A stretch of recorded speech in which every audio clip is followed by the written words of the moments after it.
Okay, my name is Charlie Munford, and this is Agential Topics. Agential Topics is sponsored in part by Agential Biology Institute. Agential Biology Institute is founded because we think that there is a hidden causal layer in biology that gives cells an intentional directionality as they develop. And we are building the infrastructure to study that hidden causal layer, missing causal layer. And agential topics is part of that infrastructure. So this meeting is a place where we gather together with various luminaries to discuss hypotheses that relate to cellular cognition. And today we have a longtime member, and he's going to be our guest presenter, Marco Cavaglia. And Marco's professor at the Politecnico di Torino in Italy. And without more ado, I'll just turn it over to you, Marco. Thanks so much. Thank you, Charlie, for hosting us and hi everyone. I'm Marco Cavaglia from Politecnico Torino, and I'm here today with Tommaso Firaux and also Jack Tuschinski, that is my former boss, and we co-lead this work. And Tommaso is a neuroscience researcher in our team. The starting point is simple. We keep asking what mind is, but we still don't really know what a cellular membrane is. And my own path started in the clinic. Anesthesia is a reliable, reversible switch of consciousness. And in many models, brain function is still treated as if the membrane were a fixed electrical component. So our work began by closing that gap. Instead of starting from neuron as isolated wires, we started from the boundary condition that all biology shares, the lipid membrane and its structured water interface. We'll show how that boundary can be treated as an information interface and how this could lead to testable prediction. And our goal today is not to persuade with philosophy. It is to set up a falsifiable experimental program. Membrane, habit memory as a minimal life model signature, and coherence across scale in the brain.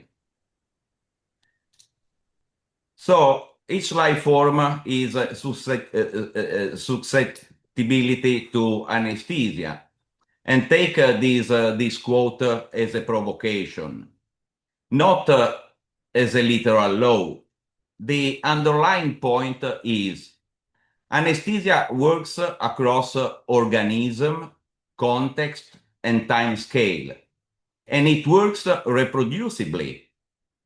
That means cognition depends on a physical configuration that can be perturbed in a consistent way. Clinically, what disappears is not the neuronal spiking, the neuronal firing per se.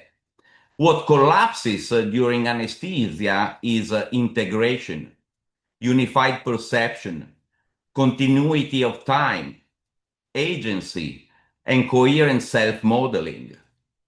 So any serious theory must allow a substrate-level mechanism that can be switched, tuned, and restored.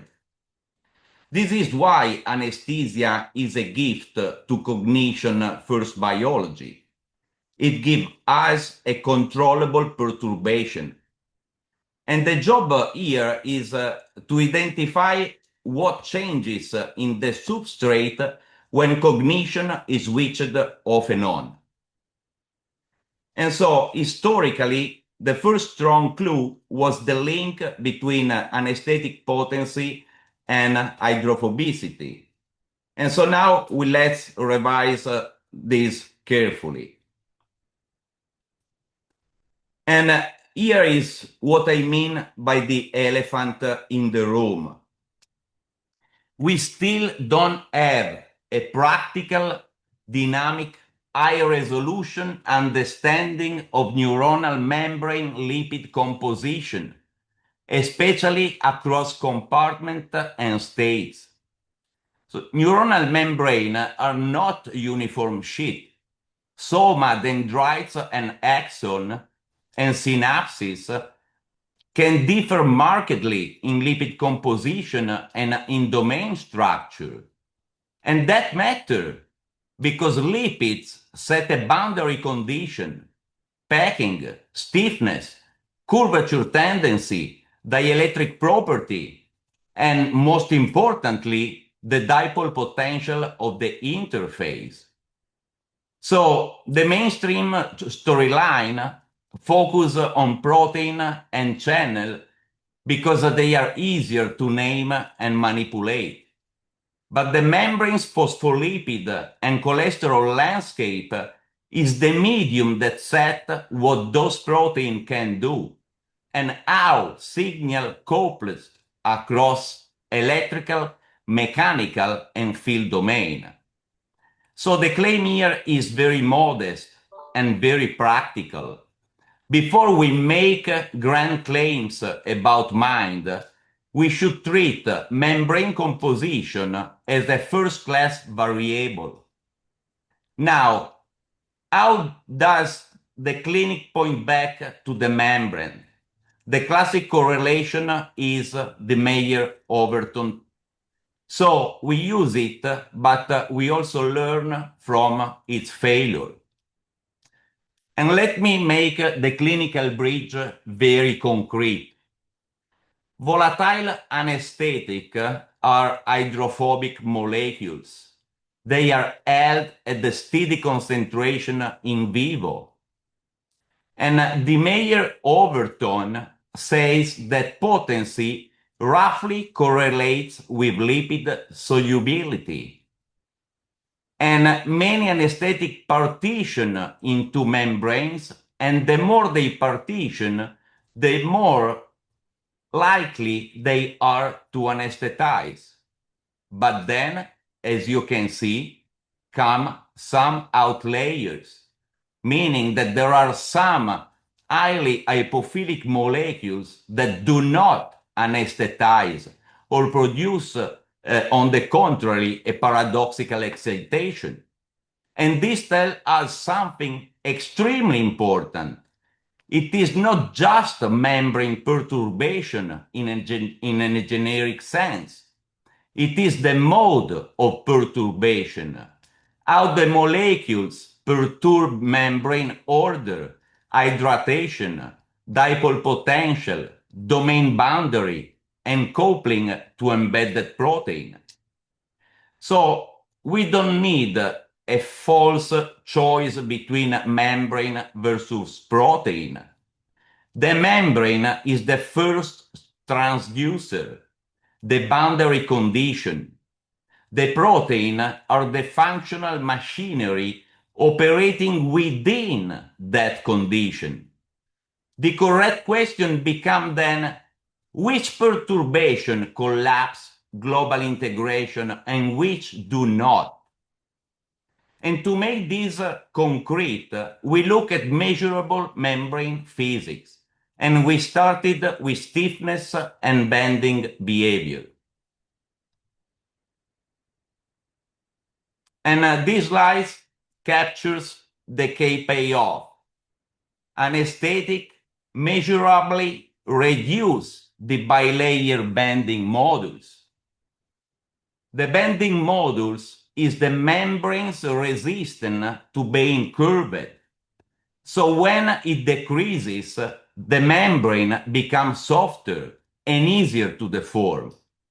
And why this matters?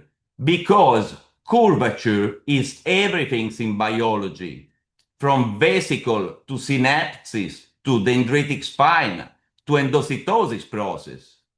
And many membrane proteins function differently depending on the mechanical state of the surrounding lipid environment. And this is the punchline.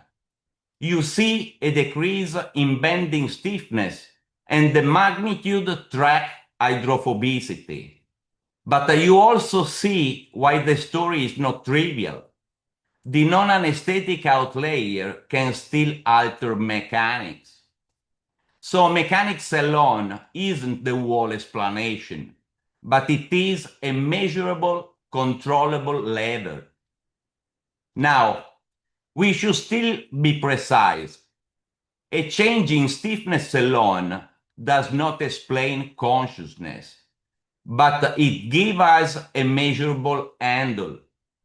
It tells us that anesthetic molecules can shift the membrane's mechanical and thermodynamical state, which in turn can reshape how protein, ion channel, and hydration layer behave. So here is the takeaway.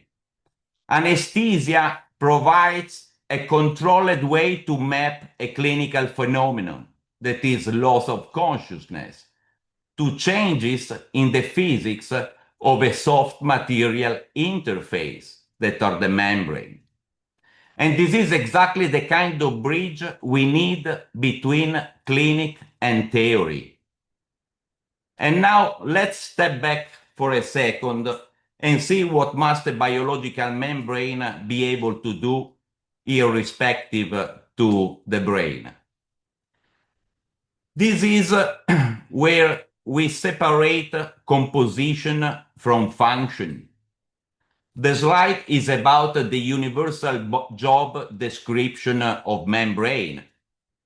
A living membrane must maintain gradient compartmentalization, regulate selective transport, remain stable in plastic because a cell needs to grow, repair, and remodeling.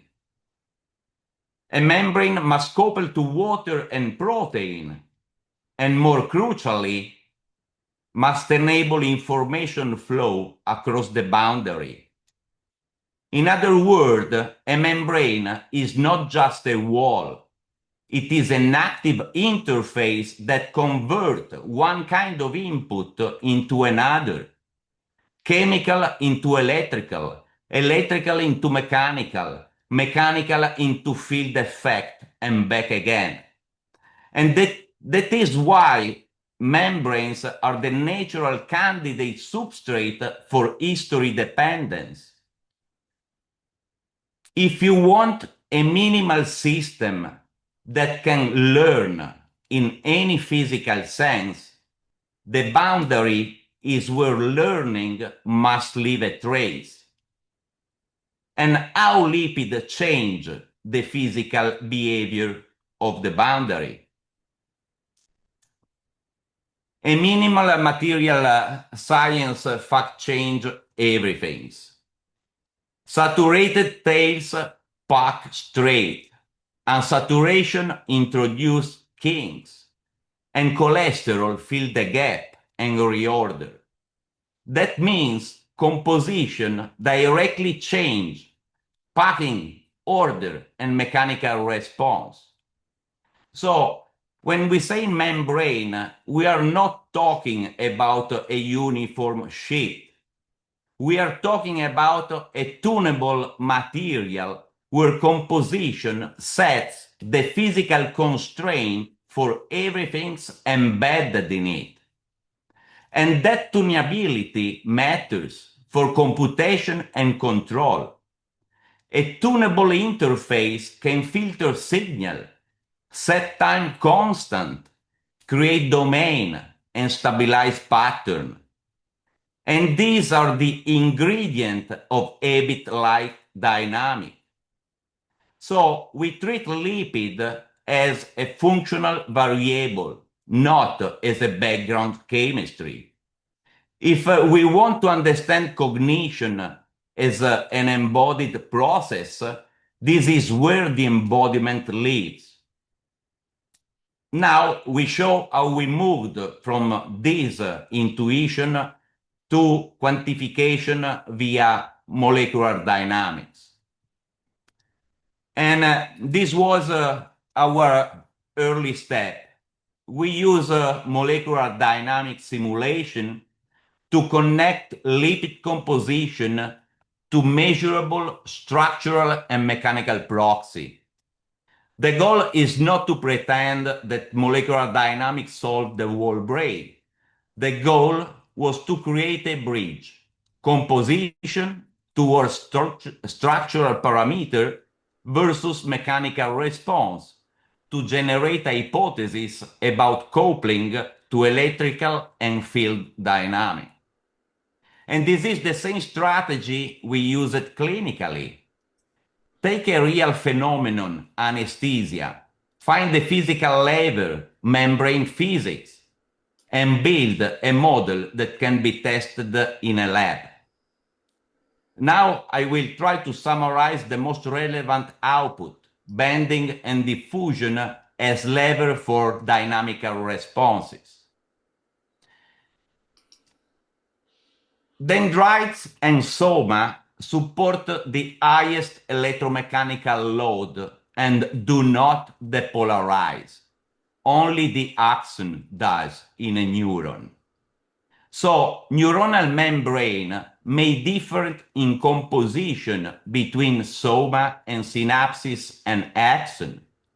Then the electrical phenotype differences can emerge even before we start talking about spatial protein.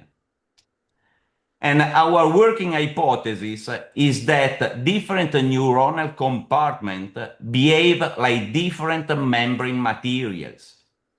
In biology, structure and function are tied together.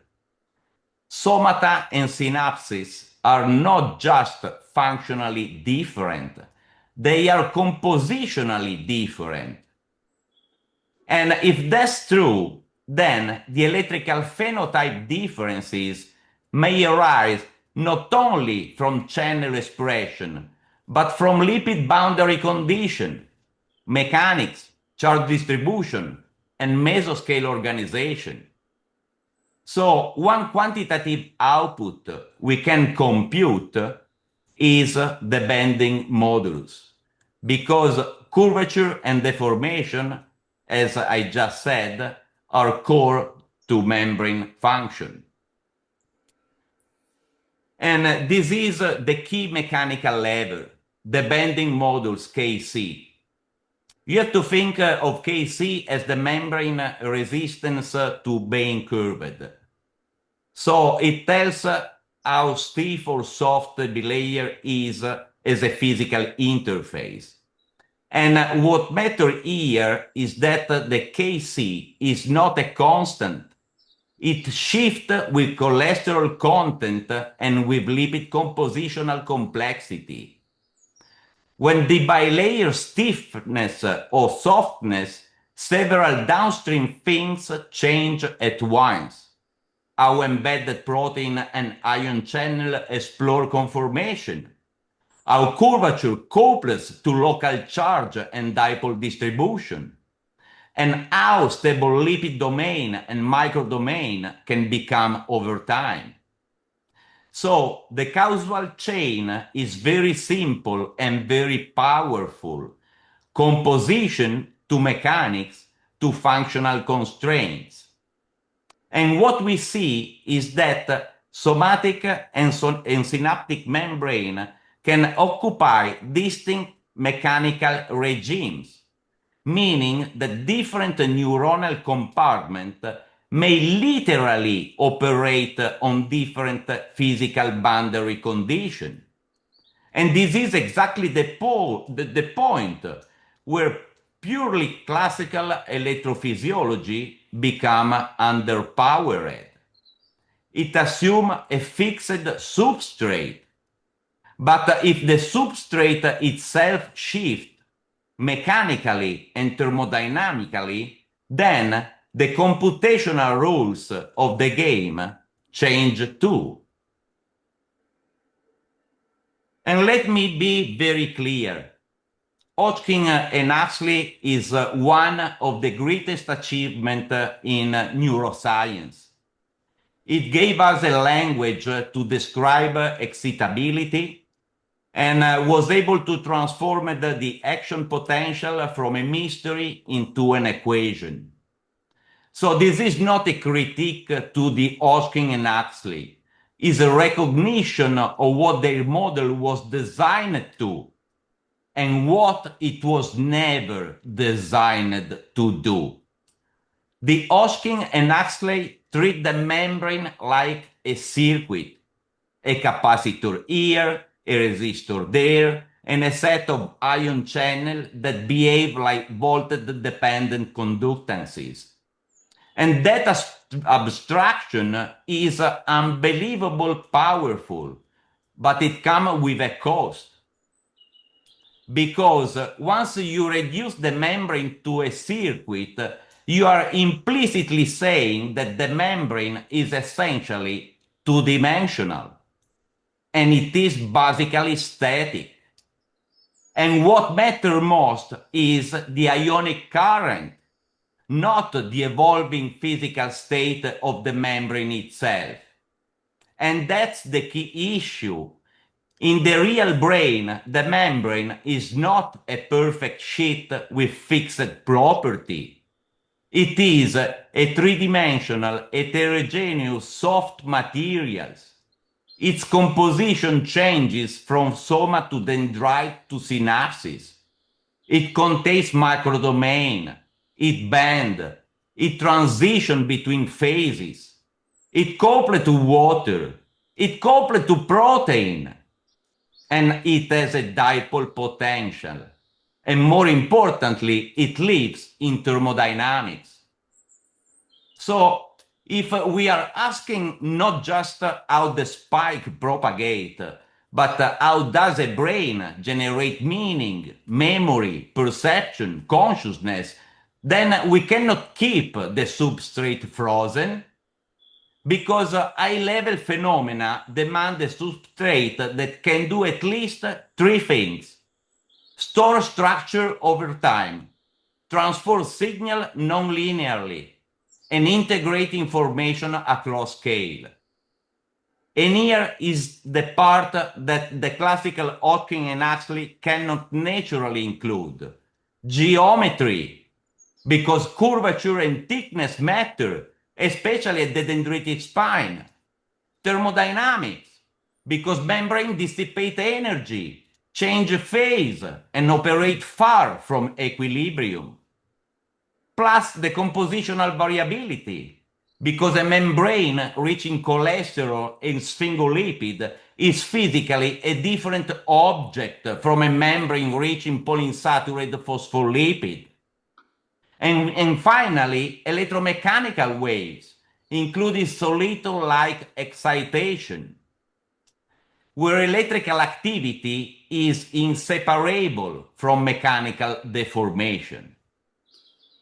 We can think this way about Hosking-Huxley. Is like describing a violin string only as an electrical wire. We can model current flow, yes, but we will miss resonance, harmonic, and the physical condition that make music possible. And if we accept that the membrane is a living material, capable of phase shift, curvature, and field coupling, then a new door opens. A spike is not just an ionic event. It is also a physical perturbation of a dipolar medium. It pushes and pulls on a field-sensitive boundary that sits at the interface between cytoplasm and the extracellular space. Once we will accept all that, it will become plausible that action potential are not purely ionic events. They also perturb dipoles and field. And those field perturbations might carry an additional layer of information that classical models simply do not see. And this is the bridge to our 2023 first hypothesis work. And it's really the moment where story changes from the membrane is a container to a membrane is an active medium. In our lipid-centric model, we base on a simple claim. An action potential does not only move ions, it also perturbs a dipolar material. Every lipid bilayer has oriented head groups, structured interfacial water, and a non-trivial dipole potential.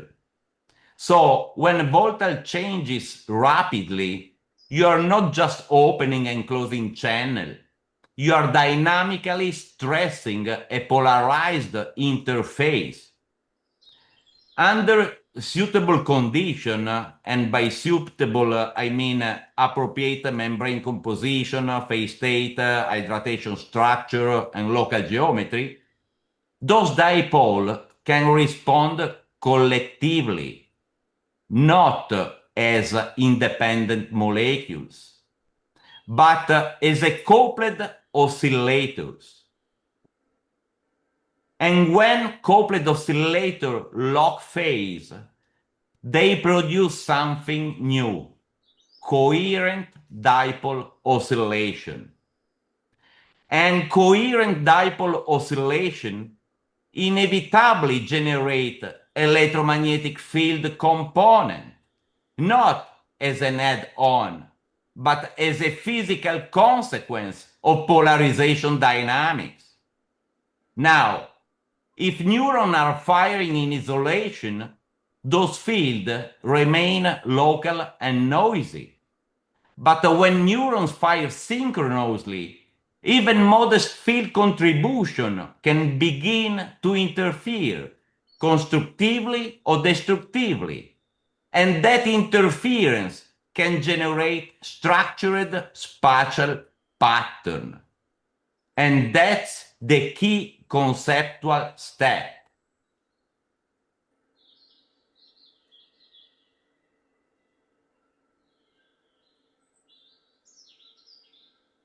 The structured pattern is not another spike. It is an analog information layer. It can in principle carry information in phase, geometry, and coherence, not just in a discrete ionic event. And it also provides a plausible channel for interaction with multiple biological domains at once. Protein and ion channel through field sensitivity, ion and hydration shell, and cytoskeletal structure through electromechanical coupling. So let me stress the most important point. We are not replacing ion channel. We are adding the missing layer that classical framework cannot naturally include. The membrane as a transducer across electrical, mechanical, and field domain, not a passive barrier. If this layer exists, then integration in the brain is not only synaptic and not only chemical. It becomes at least partly field coordinated through a material interface that evolution can tune via lipid composition. And now Tommaso will introduce the unified framework, UHF and EMI, and that will let us to talk about this interaction rigorously and define what we mean by information in this context, and most importantly, derive testable prediction without and wowing. Hello everyone, another time I'm Tommaso Firaux and my background is more in cognitive neuroscience, and now Marco has introduced us the particular mechanism of membrane functioning, and this has a lot of consequence also in neuroscience and in cognitive models, because right now most neuroscience is circling around the active inference framework. But since the composition of the brain is not static and is not constructing, building some internal model in a digital way, because as Marco just said, the membrane is an analog device. Now we will see what does it mean for brain and for cognition and for behavior. And our work is articulated in two main papers that we published together with Jack recently. The first one is around the unified holographic framework, and the first step was to move beyond the purely neuronal description of consciousness and to propose a multiscale physical substrate. And in this work, we argue that lipid membranes, vicinal water, and the electromagnetic coupling from a coherent physical basis are fundamental for neural computation. And this is what is giving us the structural and the field level layer of the framework. Then we needed a broader language in order to describe what we are now working on as a scale-free formalism.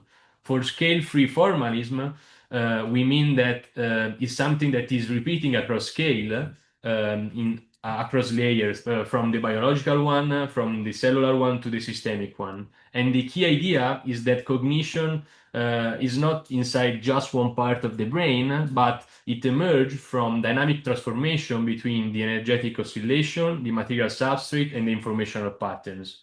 And so, in this view, what we are now saying is that the brain is not just a static circuit, but is in itself, in its composition, a continuously evolving dynamical landscape. These allow us to move from a point of view in which we were looking at a seat of mind, a place in which mind is, and instead we are looking at an architecture that can integrate and synchronize this pattern across space and time in different hierarchy, in different time hierarchy. And what we are proposing is that coherence form a multiscale network that came up from the molecular interface up to the brain rhythm and vice versa, and potentially also to the environmental coupling. In the slide, you can see beautifully how we pass from the cytoskeletal part to the membrane up until the most advanced idea, that is the coupling with the Schumann resonance, almost with the subharmonics of the Schumann resonance. And by the way, we don't have to accept every coupling hypothesis to follow the core claim. And the core claim is that cognition is a dynamical field-like integration, not a point event that is happening in one part of the brain. We need a medium for this, and for coherence in particular, and so this came naturally with structural water.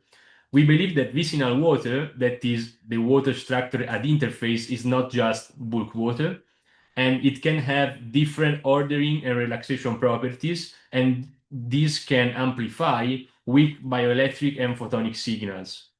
And so in our framework, it acts as the coupling medium between the membrane charge dynamics and the larger scale field organization. And we believe that this is also universal, since every cell has membranes and interfacial water in the body. And this, we will see later, is important also for the multiscale integration, for the multisensory integration, because the mechanism is the same, that is repeating itself across scales. So the question now is, how do the microscale dynamics reach the brain scale rhythm? We believe that the cascade is this. We have the beat formation, the cavity resonance, and then we have the nonlinear coupling that can bridge the microscale oscillation to the mesoscale rhythm, and vice versa. In this slide, we include also the Earth-Brain Schumann coupling, that is a candidate example. We treat it as a testable hypothesis, not as a premise, so the framework does not collapse if a specific coupling turns out to be weak, as I told before. And the key point here is the multiscale alignment, so how stable phase relationship can propagate across scales. And to keep everything in order, then we develop the former languages, the energy mass information, the EMI model, that that allow us to ground the EMI inside a physical constraint. The first constraint came from Einstein that remind us that energy and mass are two descriptions of the same conserved reality. And the second one came from Landauer that posed that information has an energetic cost. We took this really serious, and we believe that inside of the EMI, each cognitive and behavioral act is a dynamical transformation where energy flows reshape material boundary condition, and stable phase structure is what we call information. So, in other words, energy encode information into a mass, and to erase the information, you need energy. So these naturally lead to attractor that are stable patterns that the system tend to return to. And in this model, what we call habit or memory is something like an attractor geometry. It's not a metaphor. It's really physically instantiated inside of the brain across scale. So when we developed this model, then we needed a lens in order to see this multi-scale coherence. And there were many examples in literature, for example, the Kuramoto indexes. But then we worked together with Jack and Marco during my master thesis, and we work along the evolutionary entropy. But before introducing the evolutionary entropy, I want to specify a little bit more precisely what do we mean talking about the attractor. We believe that the whole mind-body system is a system of multi-scale attractor of energy, mass, and information. This attractor exists across scale, so it's something that you can see also under a cognitive point of view, some ideas that tend to return, some trait of personality, the self. And this is why we need energy to shape the internal landscape.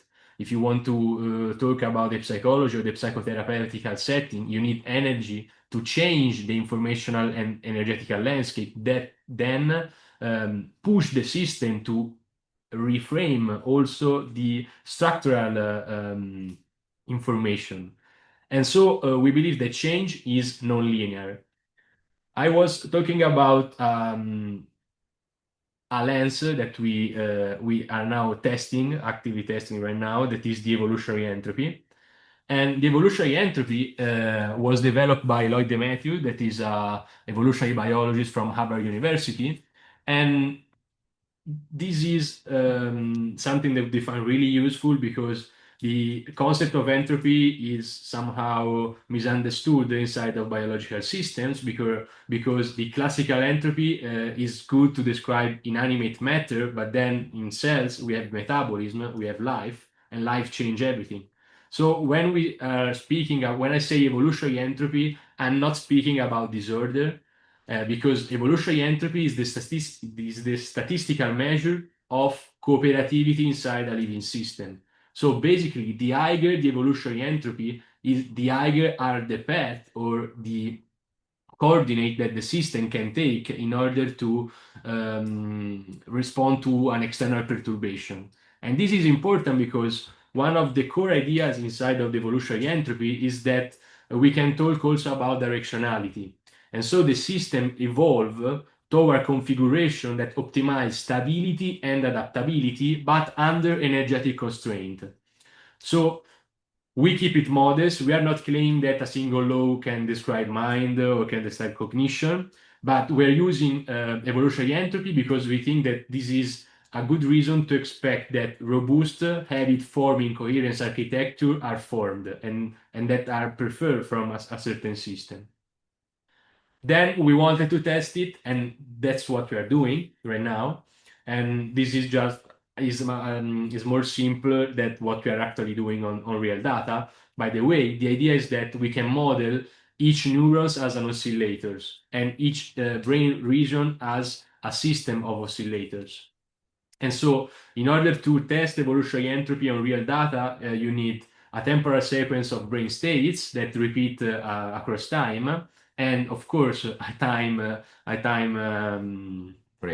frame in which you can measure how the state is evolving, and then we can build from this a transition matrix between states. This is important because now we are not just looking at the configuration of the system, but we are looking at the relational part of the system. So how is structured the relation, how we pass from one state to another. And this is fundamental because the brain is not static. It's not encoding static information. It's always changing. Then from this metric, we can compute the evolutionary entropy. And in particular, in this case, we are looking at some fMRI data because we wanted to test it. We started from the EEG, but we wanted to test it also the metabolic part, and the fMRI now is the best tool to analyze it. And so then the idea is, okay, but how I'm connecting the membrane to the whole brain dynamics using these oscillation models. The idea is that membrane can be modeled as an oscillator, of course, is oscillating, and also each lipid is an oscillator. So what we are now doing with a group in Barcelona under the supervision of Gustavo Deco and one of his former student, Natasha Greenstein, we are now testing this on big data set of data and in what they call the whole brain modeling. And what we expect is that membrane-induced shifts can reshape the attractor landscape. So they change the transition probabilities of between states, and the evolutionary entropy can become the macroscopic readout of the regime stability, the directional measure of brain state reproduction, because right now the most difficult thing is to predict where the brain is going under perturbation. And then this can be maybe we are testing the hypothesis. This can be a scale invariant between the micro and the microdynamics. So this is what we are doing in order to test the model top down. And now Marco will tell us what we would like to do also to test the model bottom up. Yeah, here is the key. We just are working on two complementary validation paths. Top down, we use clinic as a probe. Anesthesia is irreversible perturbation of cognition. So we ask what membrane level physics change when cognition is switched off and on. And bottom up, we think to a minimal system. Together with Charlie, Joshua, and Richard, we are just designing a membrane boundary test bed to see whether a lipid interface can be trained to exhibit habit-like dynamic. So crucially, we keep a shared endpoint, a pre-registered habit, signature with shared matrix and sham control. And that's make the program falsifiable. And this brings us to the pilot we want to develop with Charlie. The pilot is deliberately simple. We create two chambers separated by a lipid boundary, either a supported lipid bilayer or a giant unilamellar vesicle, depending on feasibility. We drive side A with a controlled mechanical or acoustic stimulus and measure both sides with matched sensor. Protocol will be simple, baseline, training with a periodic schedule, some period of rest, and retest. The question is not consciousness, it's habit. Does the transfer function change in a history-dependent way? Do we see faster re-entrainment, hysteresis, retention, and multi-pattern capacity without override? Control will be the spine, no membrane, scramble schedules, ion and temperature control, and shielding if needed. A null result will be informative. A robust result will give a minimal habit device at the lipid boundary. And finally, here is how we keep the collaboration operational and fair. This is the workflow. A shared lexicon, pre-registration, pilot with habit formation score, replication, scaling, and funding. And the immediate asks are pragmatic. A lab partner for lipid boundary test bed, access to high sensitivity readout, and support in pre-registration network introduction. The goal is one discriminating pilot with shared decision threshold. If we are wrong, we learn fast. If we are right, we unlock a new measurement layer for biology. Thank you so much. We are really grateful to the platform and the collaboration, and happy to go anywhere the evidence will take us. Amazing. Thank you so much, Marco and Tommaso. That was beautiful. All right, guys. Well, I've got a couple questions. Can everybody hear me? A thumbs up? Yeah. Yes. Okay, great. Yeah, I've got a couple questions. One is, well, first of all, there were some beautiful quotes in there. You said something like the boundary is where learning must leave a trace. I think that's so right. And then you said the Hodgkin-Huxley model is like describing a violin string as an electrical wire. That was great. Yeah, so the concept of the membrane as a sort of piezoelectric resonator, I find really compelling. Um, is there a way to disentangle those, or how do you see the relationship between the acoustic resonance and electromagnetic resonance in the membrane? We already share some paper, some of them are just published about these possibility. So there is already been done. So the setup is uh, is on literature about using mechanical or electromagnetic stimulation. Hmm. Can I can I say something? Sure. Marco, do you mind if I Yeah, say something? sure, Jack. Yeah. Yeah. I mean, it's really through the coupling of the mechanics of the membrane dipoles, Hmm. because they are part of the phospholipid head groups of the membrane Hmm. have substantial dipole moments. So if you perturb the mechanical of the membrane, these dipoles will vibrate. So you have electromechanical coupling directly involved in this. So you can either mechanically disturb the membrane, and by doing so, you will affect the dynamics of the dipoles. They are coupled to each other.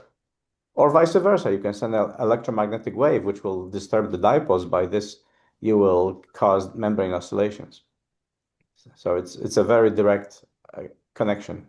Yeah, so it's sort of intrinsically both are built Yes. into the structure of the membrane, no Yes, matter, and no matter what a it's glimpse of it was presented, and I mean, this is a huge topic, but a glimpse of it was presented by Marco when he talked about soliton propagation along the membrane, because it's a mechanical deformation coupled to electrical changes. So, that's what was missing actually in the Hodgkin-Huxley theory. There was no mechanical aspect; it was all electrical. Right. Totally. Yeah. Yeah, importantly, I mean, it's important to understand that what we wrote in the paper we presented during the call are not just speculative. I mean, the only speculation in science is still related to the possibility to couple to the Schumann resonance, because that's very tricky to really put on a validation trajectory. But as Jack was just saying, what we did was just to add all the evidences that are already out there. For some reason, biology didn't take advantage of all the knowledge that is already out there. So that the neuron and any cell that is able to express a different of potential cannot work by the explanation of the Hodgkin and Huxley is And It's very established because we know that is a thermodynamic event where temperature increase and goes dissipated by the solitonic wave. Yes, yeah, Jack. and by the way, if I may throw an extra comment to it, and I'll just shut up, because this is kind of missing. And great question, by the way, because moving charges. So this is basic physics, electromagnetism. Moving charges create electromagnetic fields. And many structures in the cell have charges and they are dynamic, including proteins like tubulin and microtubules, which I'll be talking about, but also membranes. Membranes have dipole moments, so moving dipoles create electromagnetic fields. And vice versa. By electromagnetic fields, you can cause the movement. So there is a bidirectional relationship. And that's across scales. It's something that is sadly missing from sort of mainstream understanding of what's happening in biological systems. And I Totally. shut up. Totally. Yeah. No, I just have one more question, and Bill's got his hand up. So do you think that the basic structure of the membrane itself is enough to hold that type of memory or are there any other biomolecules required to sort of add complexity to the structure of the membrane? I mean, just what's your expectation? I mean, we know that we are several different type of memory, and there are quite a few mechanism trying to understand from a biophysical point of view. So there is a beautiful paper that Jack wrote a few years ago with Travis Craddock about a possibility to store memory on microtubular structure via calmodulin protein. And that's something really extremely could be a part of the explanation.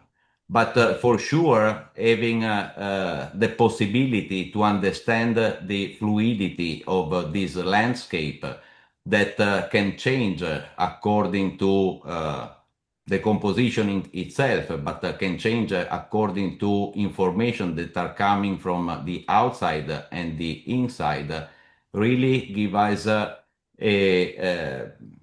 the possibility to understand better such a mechanism in terms of field that are just created on the boundary of membrane according to the disposition of the single molecules. Yeah, Charlie, if I may, again, sorry, I can't stop myself.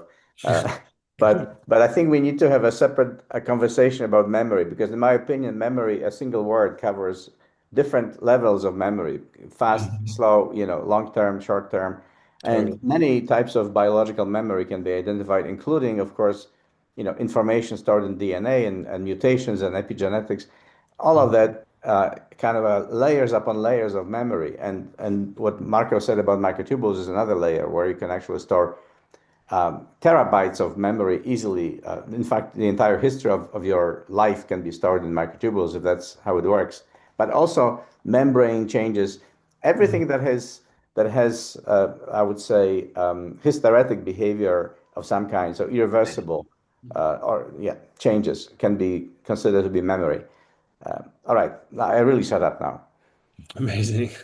Thank you, Jack. Awesome. Don. Okay.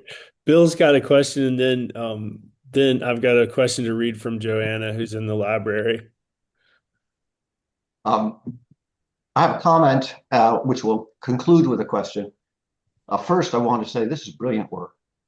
I greatly admire your rigorous thought, and I think that this is precisely where biology has to go. To understand cognition-based biology, we really have to be understanding quite clearly how cells select their tools and their partners to solve problems. Having said that, František Beluška and I originated the cenome concept in 2018. The cenome is pictured as the an organ of the cell, as it were, which encompasses all the capacities of a cell to receive, internally assess information, and deploy it to sustain itself as a Kantian whole. All theories aside, we only are certain of two criteria for the presence of cognition within cells: a boundary mechanism, a boundary system, linked to retrievable and deployable memory. And you're studying that, and I think that's fantastic focus for the work, and I applaud it. So the memory is important. I think the thing I didn't hear you discuss was discrimination. In our Senome theory, František and I emphasize, as well as information fields, which is beyond the point of this discussion, holographic information fields, by the way, Marco. The critical role of the boundary mechanism, the plasma membrane, in which every cell has ever and continues to have, is its ability to discriminate. It acts as a virtual Maxwell's demon. And that discriminating process is essential, we believe, for the coherence that enables cognition consciousness within individual cells. So my question becomes, I think the concept of the separated chambers with a membrane between them is clever. But my concern may be that it's basically a devitalized system. It's subtracting the life out of the system. And by that, I mean, it's obvious that we all agree that there's a coherency, an entirety to a cell, and that it's very hard to separate it into its component parts without losing something substantial. So my question is, are we facing the problem with the experiment, or how will you adapt your thinking of the results of the experiment if you face the problem that we do with DNA, where if we take it out of the cell, it's inert and it lacks the properties that we specifically want to study? How do we study a transmembrane potentials and delve into their capacities if we set up an experiment which does not mirror the living system? Yeah. Thank you, William, for your question. And I will just explain straight what we did and why we choose the setup that I just presented. Because we want to go for step. So we want to start from the very simple composition, even man-made, and see if the structure per se contain already some ability, some possibility to remodel itself according to mechanical or electromagnetic stimuli.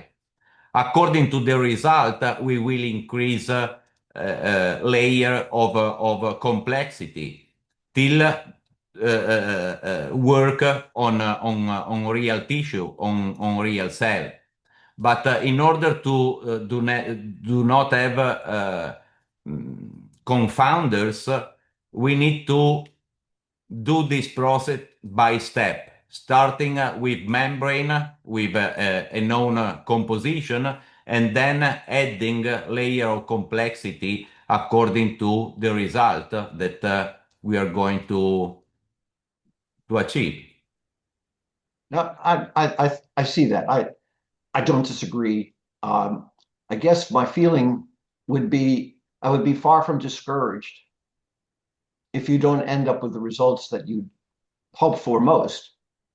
It may simply be that the test isn't quite designed yet to reveal in other words, your pathways may be correct, your suppositions may be entirely correct, and you'll still have an unsuccessful test. Yeah. Can I jump in again? I'm sorry. I can't stop myself. You have to, Jack. Go ahead. You are part of the... So I think, William, this is a great point. And of course, Marco answered correctly that the first step is to understand the physics of the system, and then this is an inert. It's not biological, right? It's not alive. Just like there are a lot of misconceptions about microtubules. Microtubules, in my opinion, are not conscious. The neuron is, for example, and so on. But what I want to add to it is something that I would like to comment on. Marco's explanation of action potentials and how that leads to how it's linked to anesthesia. And Marco correctly stated that action potentials continue during anesthesia, but so this is a system that is alive but not conscious.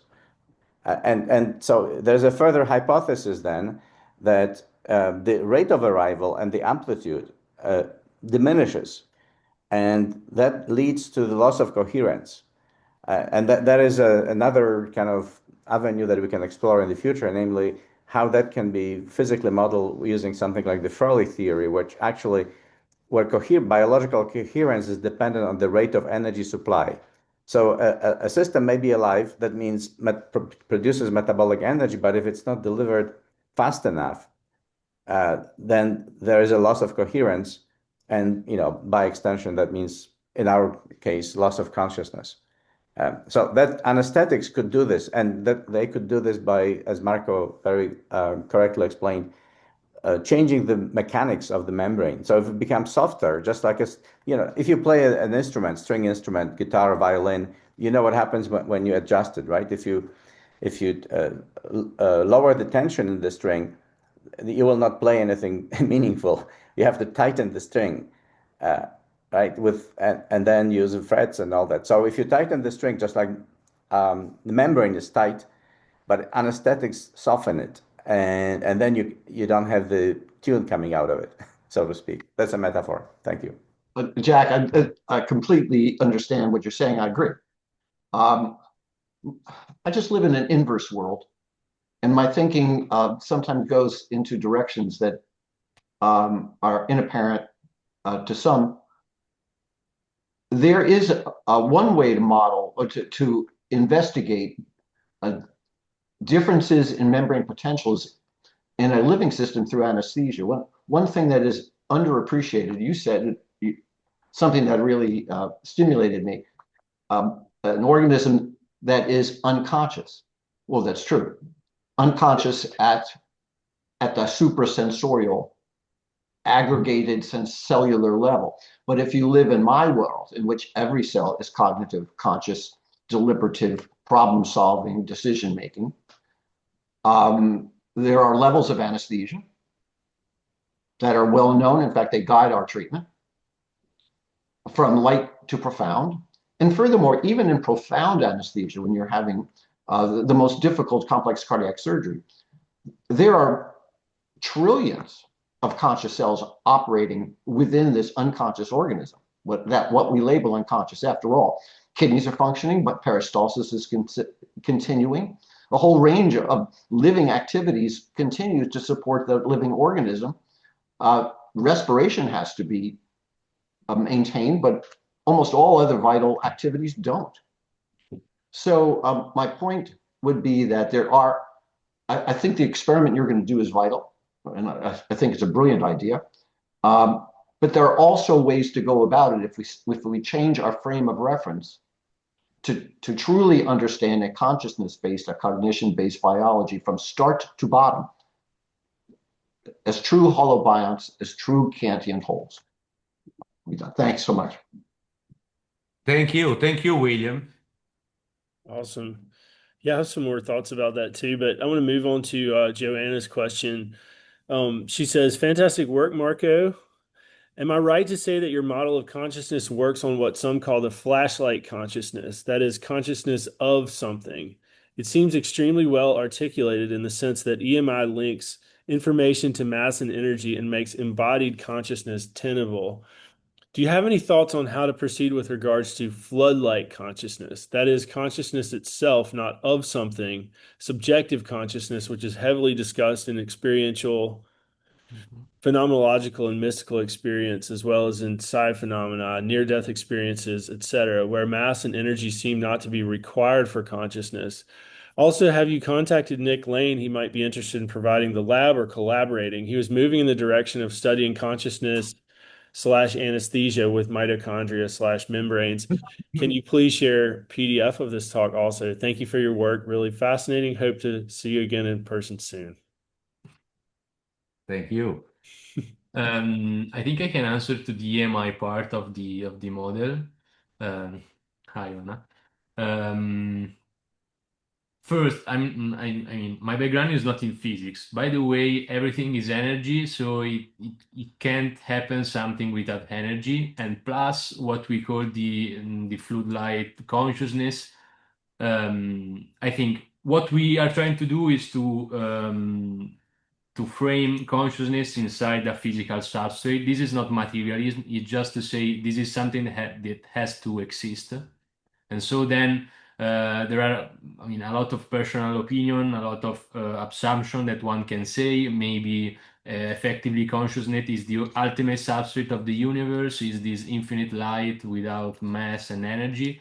By the way, light is like energy and information, and it obtained the mass when light interact with some kind of object. So we can say that light is the pure information, maybe that structure reality. We can say a lot of things thinking about consciousness and psychedelic experience and meditation experience. So I think every one of us has its own experience on this. In my opinion, this is not just my personal opinion. I tend to agree that we are the field that is somehow moving these objects that are our bodies that allow us to have this particular experience. In this, I tend to think that the brain is more a reducer of experience, so it's like a filter. And if you look at, they have made a lot of experiment in the prefrontal cortex, in particular if I'm right, in the left parietal prefrontal cortex. So basically, if you give some TMS pulse in this area of the brain, you tend to lose the sense of yourself. You tend to feel yourself more as a field than as a subject. So it's like your brain is building actively the constraint in order to have this particular experience. What we want to describe with EMI is that every experience is a shared field of oscillation of information of mass. So we can't take ourselves as an external observer of reality, or as if the brain is just a computer that is computing or making an inference on the world. We don't believe this, and we tend to think of the brain as part of the environment. So maybe effectively the self is just the Maya, is the illusion of a separate object, and this is the mechanism in which the field can create this kind of experience. By the way, we are also looking at the functioning of mitochondrial activity, because the mitochondria has a double membrane, and so of course is directly involved in this, and we are actively exploring this path also because in the magnetic resonance, the functional part, the metabolism is fundamental. And so we know that, for example, the mitochondria are actively moving along the microtubules in order to put the energy in the right part of the axons or in the neurons. So they are basically living cells that are moving around the neurons. And so we are starting believing that maybe this is some kind of subconscious activity inside of the body that is running through all the cells. So a lot of open question, and this is what this is what I can answer right now, but this is more my opinion. So, but what the final message is, we are trying to find an answer to this question, actively testing it in an experimental setting.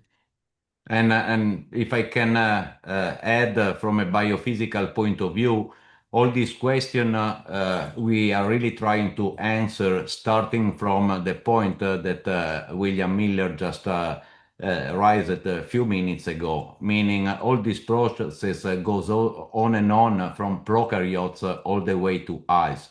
But there is something that is differentiated a single cell from a human being in the expression of what this information is and this possible continuous loop between the inside and the ambient. So actually, and we just wrote this on the paper, what and I don't know if I will, with this answer to the Joanna question correctly, but what is making us a human? What is creating the observer? Because the observer come at a certain point. And so, according and just trying to put all together with what we know and stay grounded on biology and physics, we now know that in the prefrontal cortex and also in the parieto-temporal hub, the human brain is quite different from any other. We have a palisade of parietal cell that are contained in all the 6 layers. And this is something that is seen in some elephant brain, but it become from an histological point of view, an evidence that separate us as human in brain composition. And what this parietal cell does, it seems that they are able to create what is in physics is called the dwell time, meaning the stability of information in a landscape when it lasts few milliseconds, let me say between 150 and 300 milliseconds, then the information start to see itself. And that's where we think that the observer come from a physical point of view. But this is the observer of the machine, of the body. Is the observer that at least can express in a binary term something related to what is a perception, what is sensing. So in order to go all the way to mammal and having this unbelievable, wonderful possibility to live in a three-dimensional reality full of any kind of stimuli that create our behavior, that create our circumstances in life, as in our opinion, is really related to this continuous feedback loop between two systems. One physical system that is the outside, and the biological one that are our membrane in whatever composition we take this. Nice. Kate Kaufman has her hand up. Oh, you're still muted. Let me unmute you. I got it. Okay.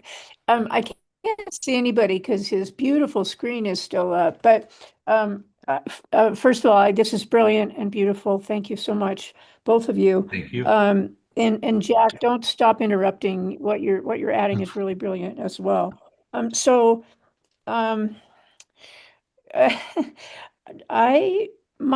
cut to the chase on what the my direct question is: when you are altering the composition layer and testing to see if it remodels itself, what are you expecting to find in this remodeling process? And I'm wondering if it's, as I understand stress networks, mechanical stress networks, and how in the context of biological systems, either the perturbation is something that the system is going to resist, or it's something that the system is going to reconfigure in order to adapt to, if you will. Now, is that distinction even pertinent in what you're saying, or is the restructuring always an accommodation of the perturbation? So what I'm really getting at is the sort of binary feature of the signaling and response that is coming from the polarity of within electromagnetic signaling. And there's a method to my madness in my question here, because I studied the emotional system and I modeled their sensory motor machinery at the chemical level as a little cybernetic loop about, stimulus, response, phosphorylation, and methylation mechanisms that moved the creature in real time and set down memory structures for feed-forward mechanisms. So that's where my question is coming from. And there is a very specific binary relationship there between attraction and repulsion in terms of agency in living systems. So I'm jumping over a lot of layers, but so are there two different things that the membrane can do to reconfigure in terms of resisting a change or adapting to the change? So I guess that's my fundamental question. Thank you, Catherine. I mean, that's a very central question. What we don't know yet is the molecular composition of this membrane, and that's the problem we would like to solve in the immediate future. According to the landscape that this composition is creating, our framework is just displaying how, from an electromagnetic point of view, all these could really happen. How these molecular composition can change in order to create a landscape that is thermodynamically suitable in order to contain what we call the standing wave, that are just the pattern, the proto information. What at a certain point in a continuous loop we start to see as it is, and we become as the observer that is inside of the expressed reality. So we expect that once we will be able to see that during different tasks the brain system is really moving from one landscape to another according to the internal and external resources in terms of energy, that for brain means a lot of different things, because it's just not only glucose and oxygen, but also what the circumstances are bringing on. And so actually we think about this landscape as something that as an internal model inside with boundary, meaning that we cannot create any possible pattern, but there are some rules that the system fit in. And this in our opinion, is what allow maybe to understand trajectory, what is pushing people from, let me say, physiology toward pathology, having a measurable marker that is really showing the transition according to the resilience of the system that is at the end related to its own composition.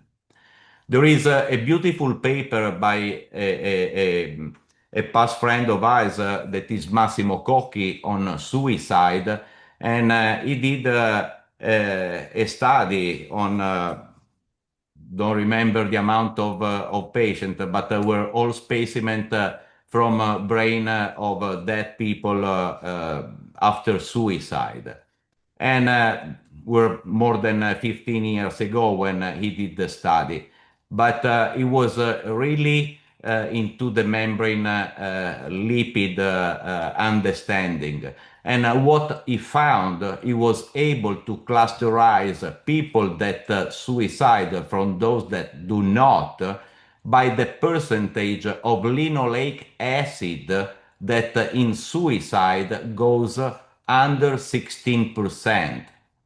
And so this was really a great finding that maybe science missed at that time, but that today become really central because it just telling us that this is a path that need to be taken because there are a lot of information inside that we just don't know yet. And so it's not just proposing something that will displace anything else, but it's just to add a layer and a layer of great complexity related to something that is not yet knowledge out there. And so we cannot pretend to understand the entire picture if we don't have all the pieces together. It would be like to open a radio, take out some pieces, and try to understand what a radio is. Yeah. We need, as also William was pointing, we need at the end to understand how the entire system works. We now understand that there is a hierarchy, is multidimensional, but is fractal. There is invariance. So the mechanism in the nano, in the pico, in the micro, in the mesoscale, in the macro, just is the same. I hope I answer your question, Catherine. Yes, you did. And one follow-up comment is that there, in terms of the whole idea of level independent and fractal, we're getting at a dynamic that works in terms of measuring the internality and the externality at every scale.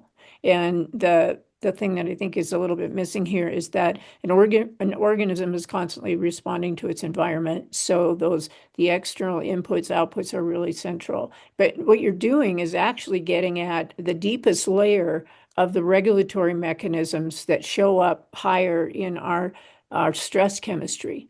Yeah. So I just wanted to plant the seed that what you're talking about, the mechanical stress model, is exactly the underpinning of what our stress system and all the chemistry that flows from that, all the way up to positive and negative emotion and suicide and impulsive, all of those.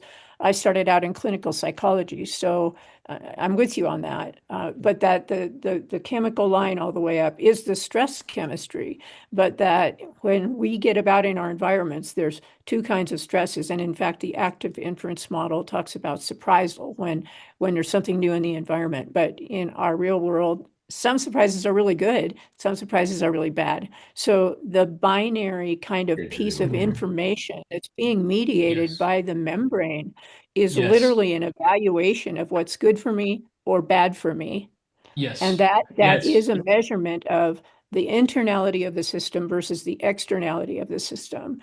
And when I Yes. listened to Nick Lane's conversation, discussion about the electrical capacities of mitochondria, he threw out a little hint about that there might be a comparison made between electromagnetic fields and electrostatic fields. And that might be something to think about too. Yeah. Yes.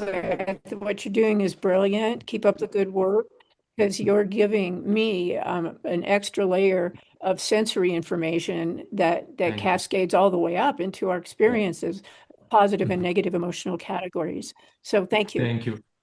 Yeah. No, thank you, Can I Catherine.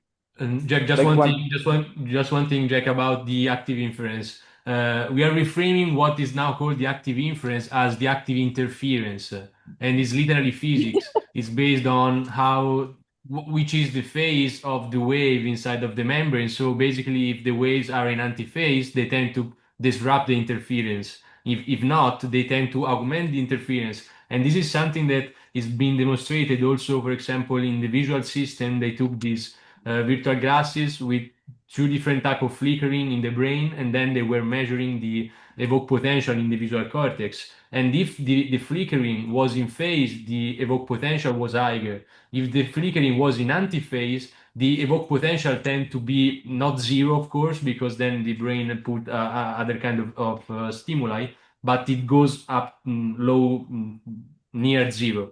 And so this is the direct way in which we are looking at it. And so we don't believe that we tend to reduce the entropy, reducing the, by the way, the surprise. No, no, no. I think that as humans, we tend to search surprise. We tend to search the surprise that can be sustained by the energetical landscape. So if you have the right energy and information, that you can sustain every kind of perturbation. And I think, and then I just stop. This is directly linked to what we call the post-traumatic growth in psychology.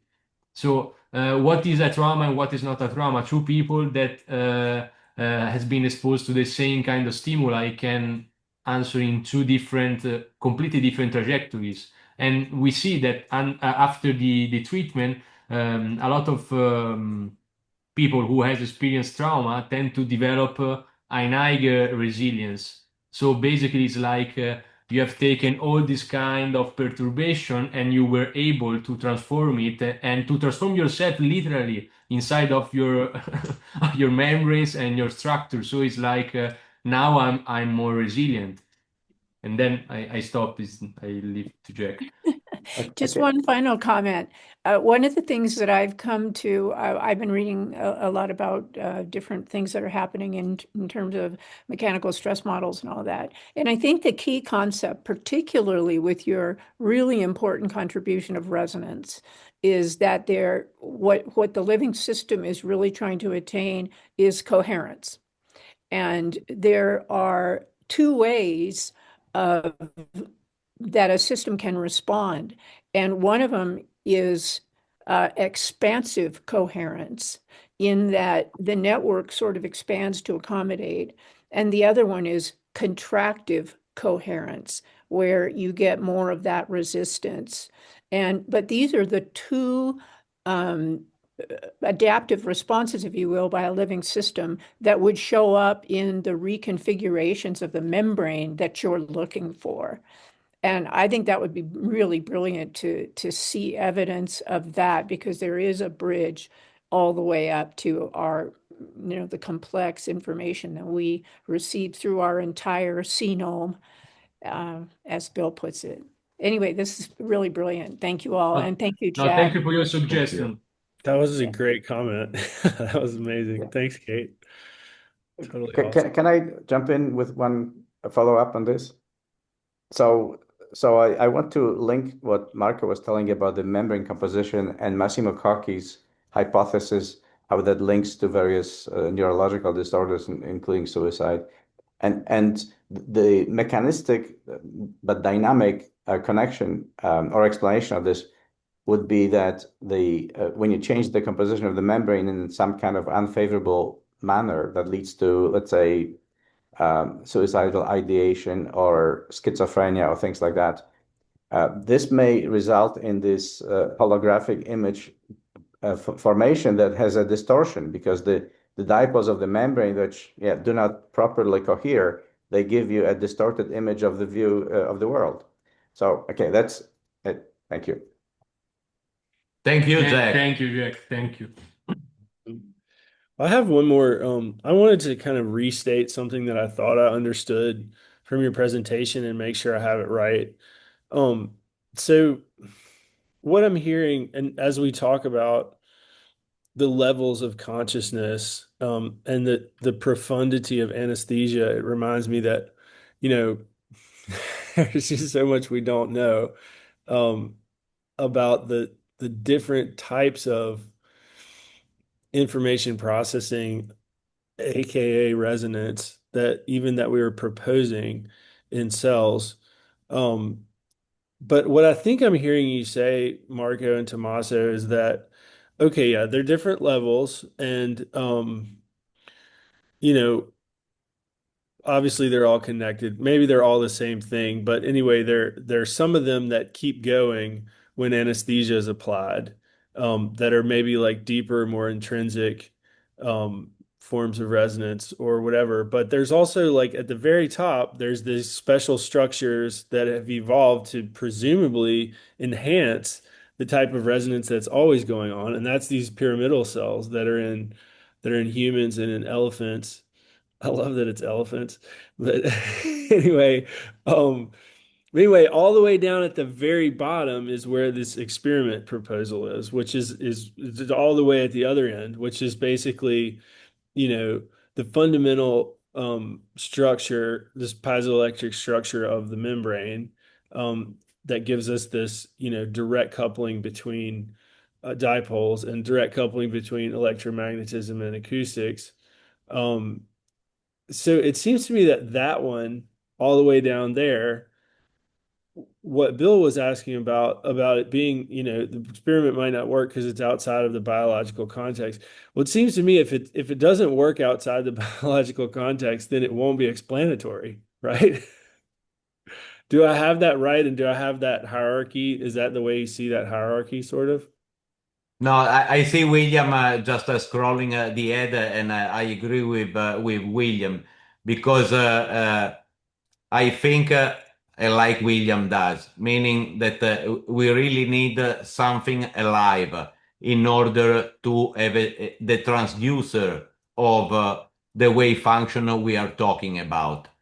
Because I don't think that we will be able, adding pieces by pieces, something that at a certain point will be able, maybe yes, some kind of microtubules with water membrane and a source of energy in terms of mitochondria could do maybe something in terms of rearrangement property of the landscape in terms of phospholipid composition, and that would be great. But I don't really think that without water, and especially vicinal water, we will get any possible result, because the cell is just the cell. I don't think that we will be able to understand the first passage that created the first phospholipid bilayer, because that's the big question, at least on this planet. Life is contained in this phospholipid bilayer, and in order to understand if a cell is alive or dead, the only thing is just to look at the status of the membrane. There are no other way to see. Either the cell is moving, is alive, or is dead, and the membrane, internal membrane and external membrane, just colliquate. And that's what I mean. It's not even that, meaning the structure is not there. If the structure is not there, there is nothing left. That's what I saw also from my experience in a wet lab, and this maybe goes beyond what we are just talking about, and back to what we think artificial intelligence and the possibility that a robot could recognize each structure. It will never happen until we will be intelligent enough to put some biological tissue inside of the computational framework. Because if you don't have a sensing of the outside, you will never create this loop of information that will create the observer. And so I don't know, because we can just argue, but the good in science is just this. We have, I think, a doable, a scalable project, simple, and we have many experts, especially here now around this precise call, that we can take advantage of and build up, step by step with their insight as well. I would love that. Miller would just give his insight and an idea in creating the our proposal, what we would like to do. What I presented was just the base for an initial discussion. But since I mean, I'm very happy that the interest is there. we can take these things really serious and start working on, because we are not talking about technology that cost millions or projects that need whatever. It's just a question of willingness, because we know a lot of people that has a very, very complicated lab, and we don't really need any particular complication in order to go toward the direction we are just describing. Charlie, if I may just add quickly. First, Marco, I want to reassert that I'm strongly in favor of the experiment. I was just pointing out, contrary to most situations where the experiment's a failure and you question your entire theoretical base in addition to the laboratory setup, I'm simply saying, in this instance, a negative leaves everything open. A positive proves a great deal. A negative leaves everything open. It's a little bit different from a typical scientific experiment. I'll make two quick comments and I'll be finished. First, the problem with the membrane separated from the whole is that it is almost certain that it will lose its discriminative capacity. And I'm emphasizing it's a feature of biology that gets no respect, that the membrane isn't merely a barrier. You've corrected that. You elaborated very skillfully and eloquently. But it's more than embedded memory. It's more than hysteresis. In my terms, in the work that I do with my colleagues, it is a part of the epicenter of cognitive discrimination. It actually is a Maxwell's demon brought into the biosphere. Secondly, and lastly, we've been very badly infested in biology by the machine analogy, so deeply embedded within us that it is our instinct always to assume that by breaking things down, we illuminate the process as a whole. We may, but in biology, it's conceivable that this is the very frustrating part of it.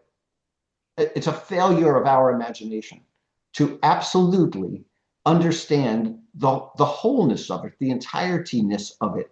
It's against our normal thinking that when you deconstruct it, you are taking away the possibility of it acting in its normal manner. You've destroyed the system.